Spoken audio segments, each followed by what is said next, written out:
दोस्तों, आज की हमारी यह कहानी हमारे अधिक बोले जाने से हमारी जिंदगी में पड़ने वाले प्रभाव पर आधारित है। ले इसे सुनते हैं। एक बड़े ब्राह्मण विद्वान मौलुंक पुत्र एक दिन अपने 500 शिष्यों के साथ बुद्ध के पास आए।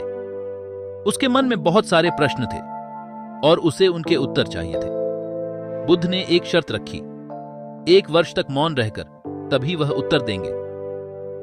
मौलुंक पुत्र के मन में संदेह था। 1 साल तक मौन रहना कठिन हो सकता था और क्या पता उत्तर सही हो या नहीं। उसका एक दूसरा शिष्य सारिपुत्र हंसते हुए बोला, तुम्हें इनकी बातों पर ध्यान नहीं देना चाहिए, ये धोखेबाज हैं। मैं भी इनके पास प्रश्न लेकर आया था। इन्होंने मुझे कहा था 1 साल मौन रहो और ध्यान करो। उसके बाद मेरे मन से सवाल चला गया और इन्होंने मुझे कभी उत्तर नहीं दिया। बुद्ध ने समझाया, मैं अपने वचन पर खड़ा रहूंगा। अगर तुम पूछोगे तो मैं उत्तर दूंगा, अगर तुम पूछते ही नहीं हो तो मैं क्या कर सकता हूं। 1 वर्ष बीता। मौलुंक पुत्र ने ध्यान में पूरी तरह से खो दिया। भीतर की बातचीत समाप्त हो गई और उसके मन के प्रश्न भी समाप्त हो गए। उसका वर्ष का इंतजार खत्म हो गया। एक दिन बुद्ध ने कहा, आज तुम्हारे वर्ष का आखिरी दिन है। आज ही को 1 साल पहले तुम यहां आए थे और मैंने तुम्हें उत्तर देने का वचन दिया था। अब तुम प्रश्न पूछ सकते हो। मौलुंक पुत्र हंसने लगे और उन्होंने कहा, तुमने मुझे भी धोखा दिया। वह सारिपुत्र सच कह रहा था। अब कोई प्रश्न ही नहीं बचा है। मेरे पास पूछने के लिए कुछ नहीं है।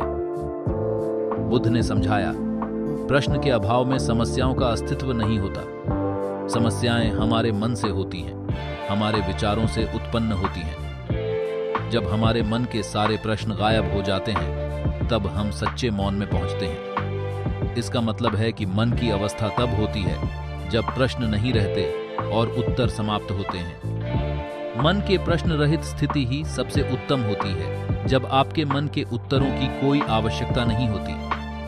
ध्यान का मकसद होता है प्रश्नों को दूर करना। जब आपके मन की बातचीत रुक जाती है तो आपका मन एक निरंतर मौन की अवस्था में पहुंचता है और उस मौन में सभी उत्तर छिपे होते हैं।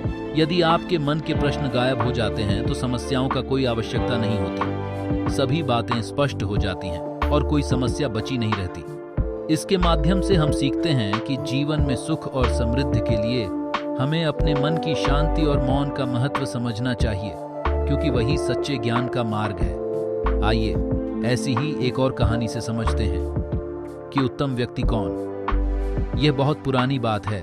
गौतम बुद्ध एक शहर में प्रवास अपने पूर्व रहने के स्थान को छोड़कर किसी दूसरे स्थान पर जाकर बसना कर रहे थे। उनके कुछ शिष्य भी उन्हीं के साथ थे। एक दिन शिष्य शहर में घूमने निकल गए, लेकिन उस शहर के लोगों ने उनके शिष्यों को बहुत, क्या किसी और जगह पर तुम सद्व्यवहार की आशा करते हो?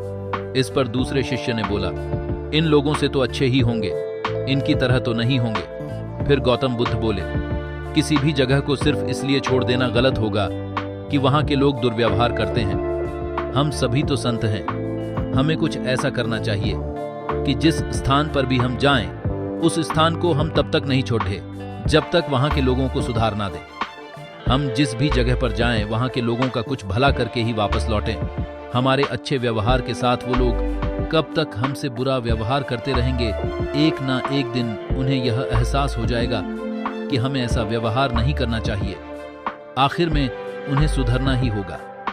वास्तविकता में संतों का कार्य तो ऐसे लोगों को सुधारना ही होता है। सही चुनौती वो होती है जब हम विपरीत परिस्थितियों में खुद को साबित कर सकें। ये सारी बातें सुनकर बुद्ध के प्रिय शिष्य आनंद ने प्रश्न किया, उत्तम व्यक्ति किसे कहते हैं? इस पर बुद्ध ने जवाब दिया, जिस प्रकार से युद्ध के मैदान हाथ चारों तरफ के तीर सहते हुए भी आगे बढ़ता जाता है, ठीक उसी तरह उत्तम व्यक्ति भी दूसरों के अपशब्दों को सहते हुए अपना कार्य करता रहता है। जो खुद को वश में करना सीख ले, उनसे उत्तम कोई और नहीं हो सकता।